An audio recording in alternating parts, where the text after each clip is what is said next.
Alright, so we have the Cobalt here, '06 Chevy Cobalt.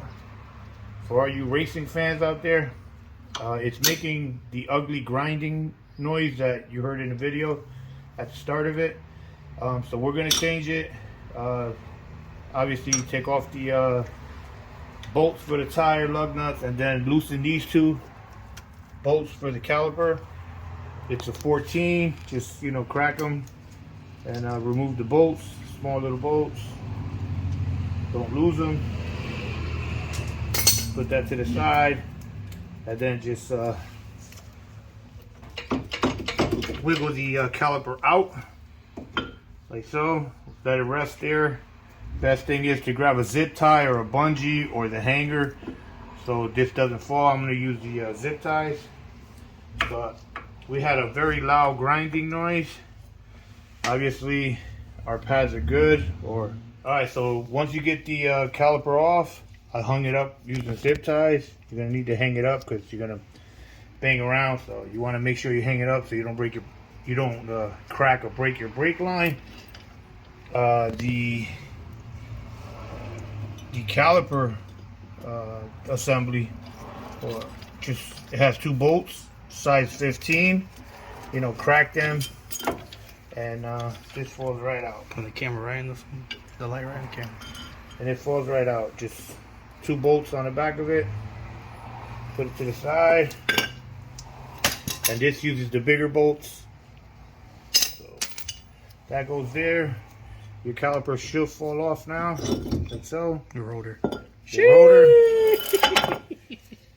And this is the culprit here. And you have three bolts here. You have one behind. I don't know if you can get a shot on your phone. There's three bolts behind there. One on the bottom, one on the top there. So there's one there, and one on the other side. You gotta loosen those up, and then you gotta loosen up this nut here, the main nut, and tap on the CV joint axle to push it out. And then you can bang on this, and should come loose. Just gotta bang on it from all sides. Alright, so once you loosen up the bolts in the back, don't forget the sensor. So basically squeeze on this tab here and push it through. Squeeze on these two tabs here, squeeze them, and then it'll let loose. And then obviously you have the clip here, just pull up on it and detach it. That's it. So the new piece will come with this. Well, make sure you order it with that. So make sure when you get your wheel bearing that it has this speed sensor on it. Alright, so now I just continue loosening up the back bolts, and it'll be hammer time any minute.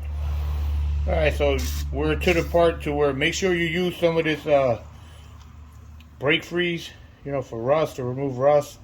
Put some on this spindle, because this nut's being a little pain in the ass getting off. If you have an impact driver, that'd be great. But it comes off. That's it. And then just give it wax all over.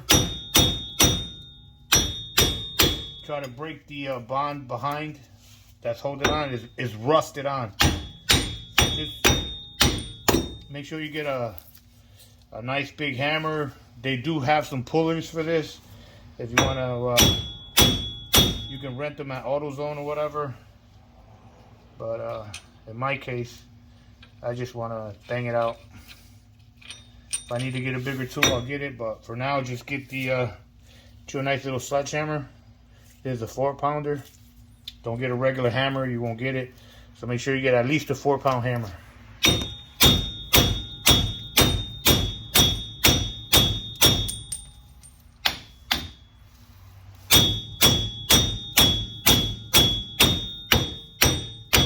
And don't get discouraged, you got to hit it quite a bit.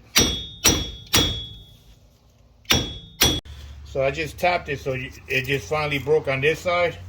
So when you see a little bit of a little gap, just spray some more penetrating fluid in there.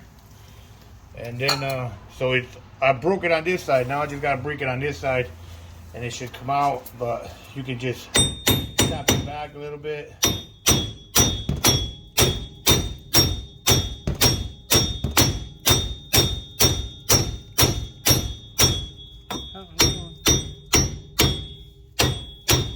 So I got it completely loose on this side. So I gotta hit it from this side, and it'll loosen up. I'm gonna turn the steering wheel a little bit to the other side.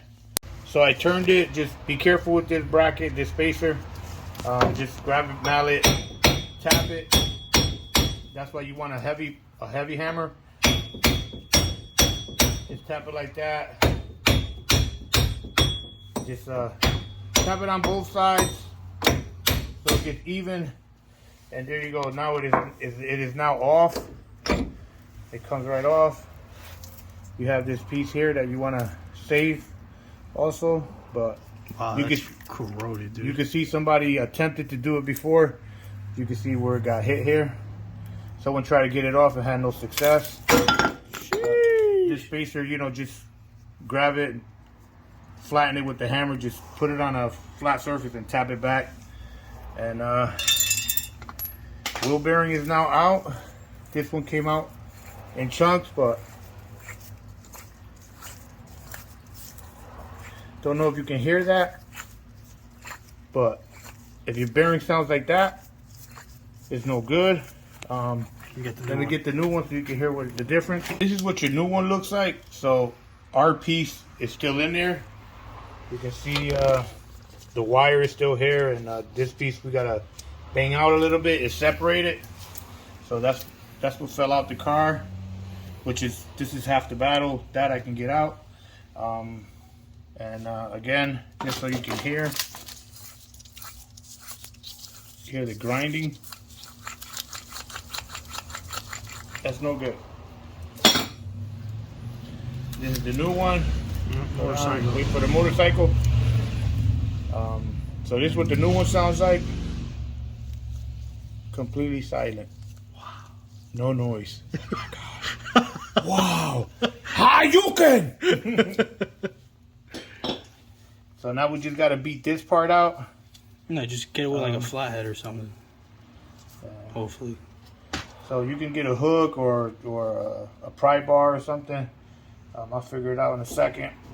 All right, guys. So if your bearing breaks like mine, just spray some penetrating oil inside, like that, and then go find your regular style hammer. And so you want a small head so you can like beat on the back of it. Just turn your steering wheel all the way out, and then just tap it, and it should come out. Just tap it. Don't go crazy. You don't want to hit the splines on the joint. Just tap it, and it should come out. No problem.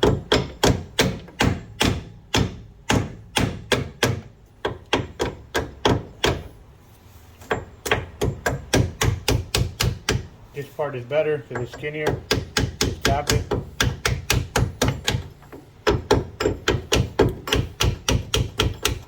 That's it. Just tap it with this part. You can use this part to get it going, and then just switch it around, and then just tap it. Don't go crazy. You don't have to cream it, but remember to disconnect first. And what you want to hit is this part. So this part will be behind, and you want to just start it. Boom. It's like just a shield. Aluminum, so it bends easy. So you don't want to go banging on this or prying from the front, because once you warp it, then it becomes even worse to pull out. So you want to basically take your time, tap it out, and once it moves a little bit, it comes right out like nothing. You saw it. And then once that's done, then now we're going to clean all this out. Get a wire wheel, some sandpaper. But if you put a wire wheel on a power drill, you could do it a lot quicker. I'll show you in a minute. Alright guys, so I cleaned up. You're gonna need one of these. It's a file, metal file, but it's round on one side. So get one of those before you start the job. One side's flat, One side is round, so you could really get in there and get rid of that rust. I was trying with the wire wheel. That does good, but you really need this to really make it go, to do a good job, because this part that's back here on the bearing, this is the sensor. So you don't want to squeeze it in there, or, you know, stick it in there, get it stuck, and then have to bang out, because this seems like it detaches really, really easy. So you want to make sure that it goes in nice and easy. So you have to clean up very, very, very good. So hit it with the file. Again, make sure you get down. This part of the hub here is egg. Don't worry too much about this part, because it's made for air or whatever. And then, but this, from this bolt to this bolt, everything in here, make sure you hit it with the file it down really good to the metal. Get rid of all the rust, because it was a ton of rust. So you can see like all over here. I put a little bit of high temperature grease now. I believe I got everything out, but we'll see. So just remember, feed the wire through. Feed the wire through. Get the axle in the hole a little bit. Get it started. So you want to be like at the 11 o'clock position with the sensor, and just line up the bolts like that, and then just see if you could get this in there to go in, you know, as far as possible, like dry fit it like that. I'm good here, so I'm gonna pull it back out, so I'm good. That's why it's a good thing to put grease. You don't want, you see how it's scraping on it? So I'm good. I can get it all the way to the back. So make sure that you put the metal piece back on. So when you're banging the other piece out, that's gonna separate when you remove your bearing. This separates and stays inside there. Remember, just be gentle tapping it. Make sure you're not hitting this and creaming it, because if you put a dent in this, or you bend it in, when you're going to put the new one, it won't seat all the way back, and you have a pain in the ass. So that's why make sure you get that file. Get that file first, so you could, remember, run the wire through the new metal jacket. Put it on something like so. This protects the sensor. So just feed it back through. Again, with the gasket on. Make sure you get the line it up like this with the hose.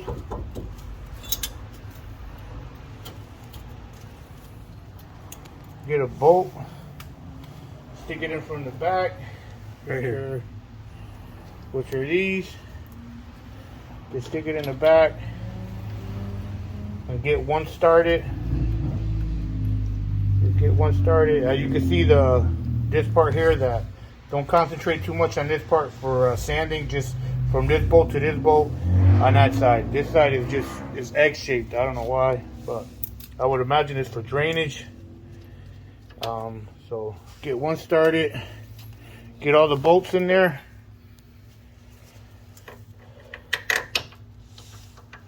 You know, so you line up your bearing. The screws will pull it into place. Just you got to make sure you're that close. Flip it in and press it in from the bottom like so. Just push it up. That's it. Once it gets in there, you'll see it. Like you got to click. That's it. Once it's in there, just wiggle it in there a little bit. And it clicks in. You're good. So that's it. This piece protects the wire. Now just tighten everything up. Put on the. Don't forget to put the washer for this nut here. Make sure you put the washer on, and just place that back on. And then grab the main nut and put it on, and it just basically tighten it up and put the brakes on.